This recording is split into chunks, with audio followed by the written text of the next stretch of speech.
اسلام کی تعلیم یہ ہے کہ ہر انسان معزز و مکرم اور مجد و شرف کا مستحق ہے اور خدا تعالیٰ کی پیدا کی ہوئی بہت سی مخلوقات کا مخدوم ہے۔ قرآن مجید میں ہے اعوذ باللہ من الشیطان الرجیم وَلَقَدْ كَرَّمْنَا بَنِي آدَمَ وَحَمَلْنَاهُمْ فِي الْبَرِّ وَالْبَحْرِ وَرَزَقْنَاهُمْ مِنَ الطَّيِّبَاتِ وَفَضَّلْنَاهُمْ عَلَى كَثِيرٍ مِّمَّنْ خَلَقْنَا تَفْضِيلًا۔ یقیناً ہم نے بنی آدم کو معزز اور مکرم بنایا اور ہم نے ہی اس کو خشکی و تری پر حاکمانہ اقتدار بخشا اور بنی آدم کے لیے پاکیزہ چیزیں مہیا کیں، اور جس قدر چیزیں ہم نے پیدا کی ہیں ان میں سے اکثر پر بنی آدم کو فوقیت و برتری عطا فرمائی۔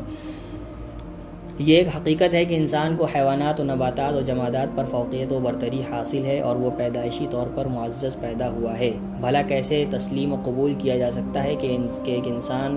جو شودر خاندان میں پیدا ہوا ہے وہ اگر برہمن کے چوکے میں داخل ہو جائے تو چوکے کی تمام اشیاء پھینک دینے کے قابل اور بیکار ہو جائیں، لیکن اسی چوکے میں درخت کی سوکھی ہوئی لکڑیاں جو چولہے میں جلائی جا رہی ہیں موجود ہیں، اسی میں مکھیاں اور مچھر اور چیٹیاں بھی داخل ہو رہی ہیں، لیکن ان کی وجہ سے چوکے کی پاکی میں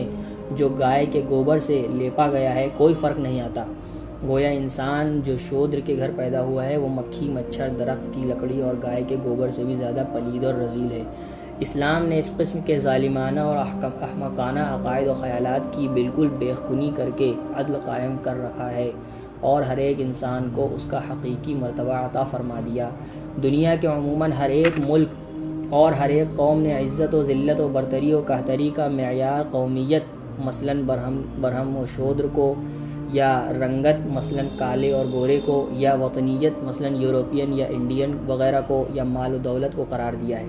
یعنی بعض لوگ کہتے ہیں کہ قوم کی وجہ سے کوئی آدمی ذلیل یا عزیز ہوتا ہے، عزت والا ہوتا ہے، یا تو اپنے رنگ کی وجہ سے ہوتا ہے، یا اپنے وطن کی وجہ سے ہوتا ہے، یا مال و دولت کی وجہ سے ہوتا ہے، جس سے مساوات انسانی کے گلے پر چھری پھر جاتی ہے۔ یعنی یہ سب ایسی چیزیں ہیں کہ یہ سب انسانوں کی برابری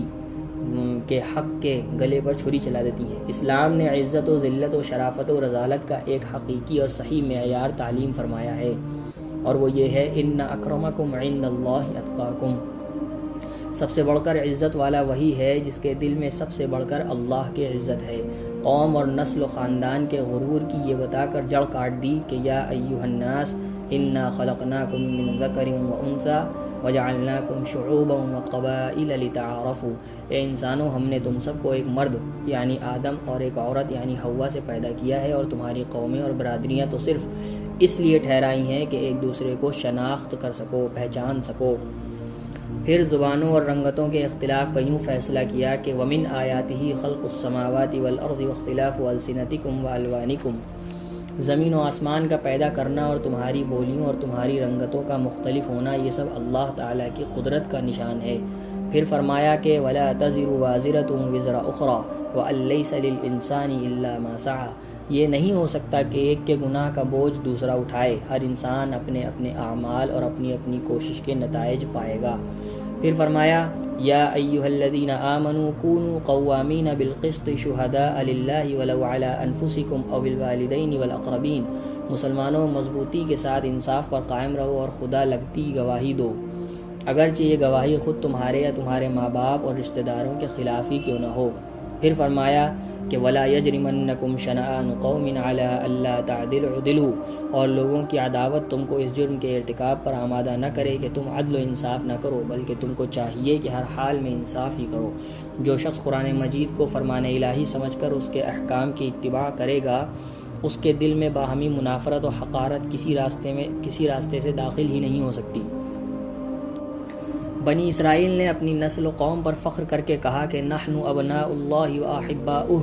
ہم ہی اللہ کے بیٹے اور اس کے چہیتے ہیں۔ ہندوستان کے برہمنوں نے کہا کہ ہم پرمیشور یا برہما کے منہ سے پیدا ہوئے ہیں اور شودر پاؤں سے، لہذا ہمارے مرتبے کو کوئی نہیں پہنچ سکتا۔ قدیم ایرانیوں نے اپنے آپ کو مہاباد اور کیورس کی اولاد اور پارسا قرار دے کر دوسری قوموں کو دیوزاد، ہندو اور ہندواور، پیتارا کے خطابات دیے اور نسلی غرور و تکبر میں کسی کو اپنا ہمسر تسلیم نہیں کیا۔ شمالی ہند کے راجپوتوں نے چاند اور سورج سے اپنا سلسلہ نسب جوڑ کر دوسروں کو حقیر و بے توقیر سمجھا۔ رومیوں اور یونانیوں نے اپنے آپ کو آسمانی نسل ٹھہرا کر دوسروں کو زمینی پیداوار قرار دیا۔ اس کبر و غرور و مساوات شکن طرز عمل نے ربع مسکون کو ظلم و ستم کا گہوارہ بنائے رکھا۔ یعنی یہ طریقہ عمل جس نے ساری دنیا کو ظلم و ستم کا گہوارہ بنا دیا۔ لیکن قرآن مجید فرماتا ہے هو اعلم بكم اذ انشأكم من الارض واذ انتم اجنة في بطون امهاتكم فلا تزكوا انفسكم هو اعلم بمن اتقى۔ وہ خدا تمہاری حقیقت سے خوب واقف ہے جبکہ اس نے تمہارا خمیر مایا زمین یعنی مٹی سے بنایا، اور اس سے تمہاری وہ حالت بھی پوشیدہ نہیں جبکہ تم اپنی ماؤں کے پیٹ میں کیڑے کی طرح تھے۔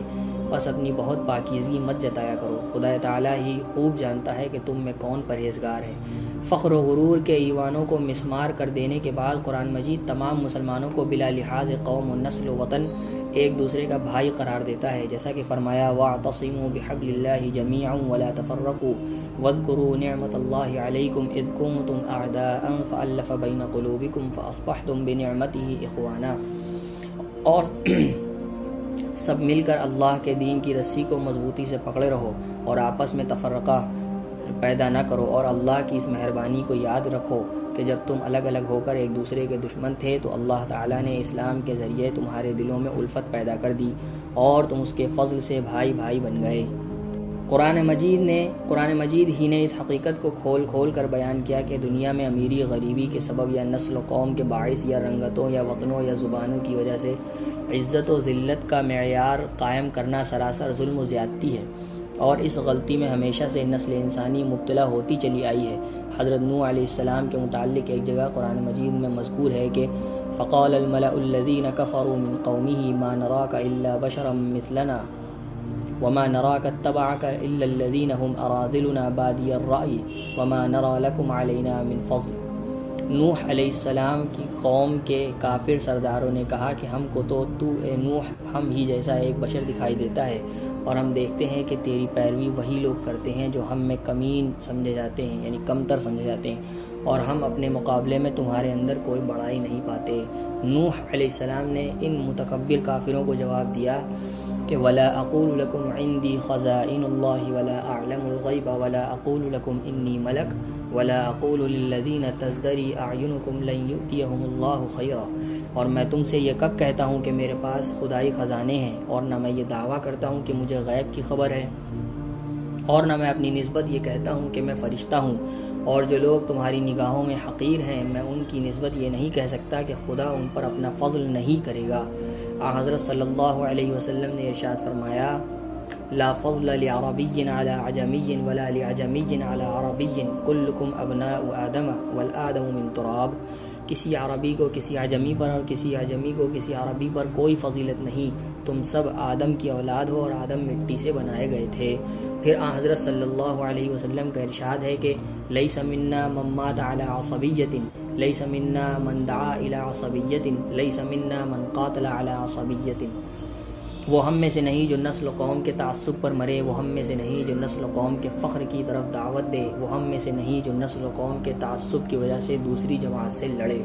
پھر آپ صلی اللہ علیہ وسلم نے فرمایا اللہم ربنا ورب کل شیء انا شہید ان عبادک کلہم اخوہ۔ اے خدا تو ہمارا اور تمام کائنات کا پروردگار ہے، میں گواہی دیتا ہوں کہ تیرے سارے بندے آپس میں بھائی بھائی ہیں۔ یہی اخوت و مساوات انسانی کی تعلیم تھی جو آج کسی مذہب میں نظر نہیں آتی، اور اسلام نے جب نہایت بلند آہنگی کے ساتھ اس کا اعلان کیا تو سب سے پہلے عرب کے ان قریش سرداروں کو جو اپنے برابر کسی دوسرے کو نہیں سمجھتے تھے اور اپنی خاندانی عظمت و بزرگی کے مقابلے میں کسی کو حریف نہیں پاتے تھے، اور بر اعظم عرب کے تمام قبائل میں خاندانی اور نسبی طور پر مستحق اکرام اور مستوجب تعظیم سمجھے جاتے تھے، اس بات کی فکر ہوئی کہ ہماری عظمت و شوکت کا قصر منہدم ہو جائے گا، اور محکوم و مغلوب لوگوں اور غلاموں کو ہمارے برابر بیٹھنے کا موقع مل جائے گا، اور ہماری بزرگی و برتری مٹ جائے گی۔ چنانچہ ان قریش ہی نے سب سے زیادہ مخالفت پر کمر باندھی، لیکن مغلوب و محکوم و مجبور قوموں کو انسانیت کے حقوق دلوانے اور کمزوروں کو طاقتور بنانے اور دنیا کے اس قدیمی ظلم و ستم کو دور کرنے کے لیے صحیح علاج آ چکا تھا، اور خدا تعالی نے اپنا سچا دین اور سچا مذہب نازل فرما دیا تھا۔ لہٰذا رسول اللہ صلی اللہ علیہ وسلم اور ان کے ماننے والوں نے انواع و اقسام کی زہرہ گداز تکلیفیں اور مصیبتیں سہیں، اور اپنے گھروں کو لٹنے اور اپنی جائیدادوں کے ضائع اور اپنے عزیزوں اور بچوں تک کے قتل ہونے اور اپنا خون پانی کی طرح بہانے سے مطلق دریغ نہ کیا، اور دنیا کے اس استبداد و ظلم کو مٹا کر اور حقیقی عدل و مساوات قائم کر کے دم لیا۔ یعنی انہوں نے یہ نہیں سوچا کہ وہ ہمارے بچوں کو مار دیں گے، ہمارا مال لوٹ لیں گے، ہمارے گھروں کو تباہ کر دیں گے، وہ لگے رہے تو اللہ تعالیٰ نے وہ نظام قائم کر دیا جو حقوق انسانی کا سب سے بڑا علم بردار تھا۔ اسی کا نام اسلام، اور یہی سچا مذہب ہے جو خالق کائنات نے دنیا میں بھیجا ہے، اور جس کا جی چاہے اس دعوت حقہ کو قبول کر کے رضا الہی حاصل کرے۔ جہاں جہاں استبداد اور نسلی و قومی و ملکی و لسانی فخر و غرور تکبر موجود ہے، وہ سب کفر و شیطانیت و بدی و برائی اور خدا تعالیٰ کی ناراضی کا سامان ہے۔ اسلام کی بنیاد ہی اخوت و محبت و مساوات حقوق انسانی اور عدل و انصاف پر رکھی گئی ہے۔ ان اللہ یأمر بالعدل والاحسان، خدا تعالیٰ انصاف کرنے اور لوگوں کے ساتھ بھلائی کرنے کا حکم دیتا ہے۔